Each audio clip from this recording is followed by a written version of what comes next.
this is a poem, or a poem written by a poet. So, what is at stake in the West right now that all its leaders are so keen on war on Russia and Palestine? No matter what side you are on, that is the side they are on. All those fair-minded Scandinavians even. I know what Trump is doing, or what his goons are doing at home and abroad. What surprised was what Biden and his goons were doing. People seem to think an unleft left is better than the blatant bully. It makes no difference at all to the dead and grieving. The best the West can do, what it has revealed at its core, what has been at its missionary core since it burst upon the rest of us in the late 15th century, is respond to the present challenge to its moral hegemony. As a citizen of the world, my choice is pretty straightforward. The choice leaves the West in a poor light, getting dimmer by the day. Many fellow citizens are more invested than I in their West identifying. We're liberal, enlightened, democratic, more equal, progressive, freer than the rest. I say bollocks. Not because I'm angry with them, but in the light of the present, it is deeply and homicidally stupid. Europe is tradition-bound, often cute that way. Kings and queens, pomps and trumpets, self-congratulations and autobahns, class systems, yodelings, cloggings, bombings, Beethoven's, Brahms, nuclear families and growing income inequality, and the culture that follows, the slow grip tightening, all monitored by their ghastly gods still, have been silly for my decades, but today they are wishing for the past when they were even more violent.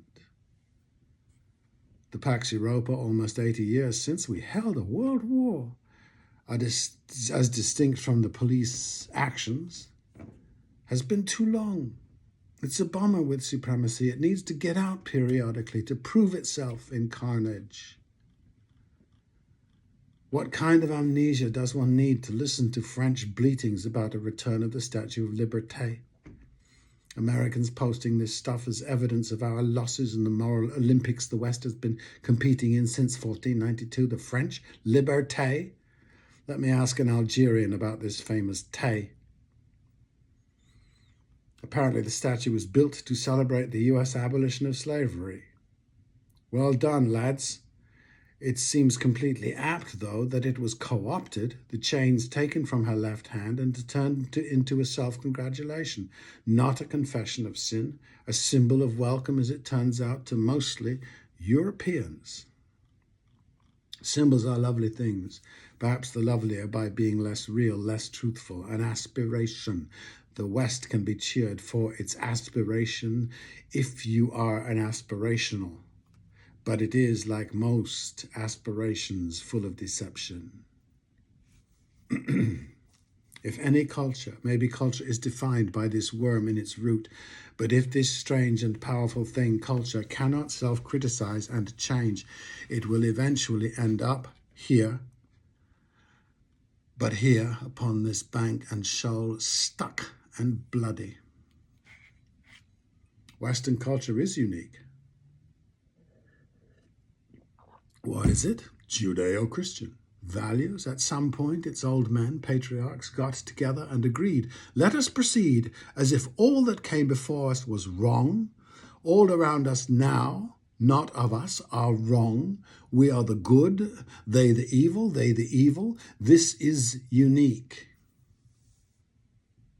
By design, self-fulfilling. It was impossible to say from this series that all men were created equal, because they weren't. They weren't us. Belief-wise and racially, since all who believed like us at that time looked like us. All the other colors were heretics.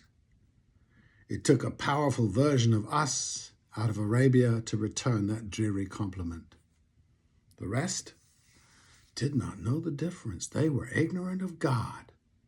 So we decided for them. They might have said, "Ooh, your Dionysus looks a wee bit like our Jesus, even Mithras and Orpheus."